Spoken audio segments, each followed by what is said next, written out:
नमस्कार, मी गौरी सूर्यवंशी. एस मराठीमध्ये आपलं स्वागत. वळूया आजच्या बातमीकडे.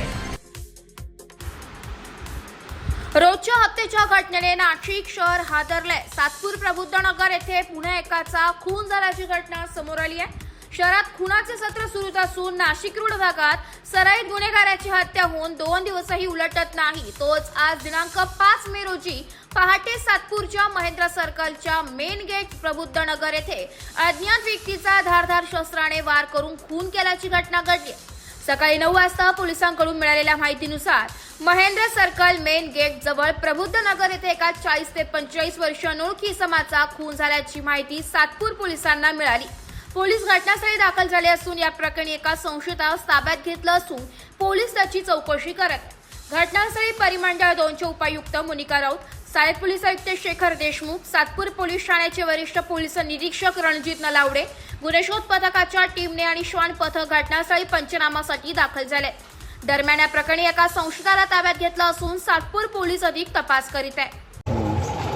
आज महेंद्र सर्कलच्या मेन गेटवरती ही घटना झालेली आहे. त्याच्यामध्ये जो मयत आहे त्याची ओळख अजून पटलेली नाही आहे. जो आरोपी या ठिकाणी निष्पन्न झालेला आहे तो संशयित म्हणून ताब्यात घेतलेला आहे. त्याच्याकडे विचारपूस चालू आहे. साधारणतः भांडणाचं कारण हे किरकोळ वाद असं समोर येत आहे. सातपूर पोलीस स्टेशन या ठिकाणी गुन्हा दाखल करण्याची प्रक्रिया सुरू आहे आणि पुढील तपास चालू. ही घटना नेमकी सकाळी मला 6 वाजता फोन आला आहे एकाचा. तर फोन आल्यानंतर मी लगेच डिपार्टमेंटला फोन केल्यानंतर डिपार्टमेंट तात्काळ हजर झालेले आहे. काय घटना झालेली होती? घटनेमध्ये त्यांनी सांगितलं भाऊ कोणतरी माणूस मरून पडलेला आहे. तो अनोळखी आहे ना, प्रबुद्धनगरचा आहे ना, का इडला आहे नेमकं कुठला आहे तेच कळलं नाही आम्हाला. तुम्हाला कसं काय वाटलं की मरून पडलेलं आहे? ईद आल्यानंतर मी पहिले चेक केले. चेक केल्यानंतर डिपार्टमेंटला फोन केला. डिपार्टमेंट लगेच तात्काळ हजेरी इथं. काय कशावरनं वाटलं तुम्हाला ते? कशावर रक्तबिक्त पडलेलीच नाही साहेब मला. अच्छा. हा जो इसम आहे हा सकाळच्या सुमारास कळालेला आहे की हा मयत झालेला आहे म्हणून. साधारण वय किती त्याचं? साधारण वय 60 वय असेल त्याचं.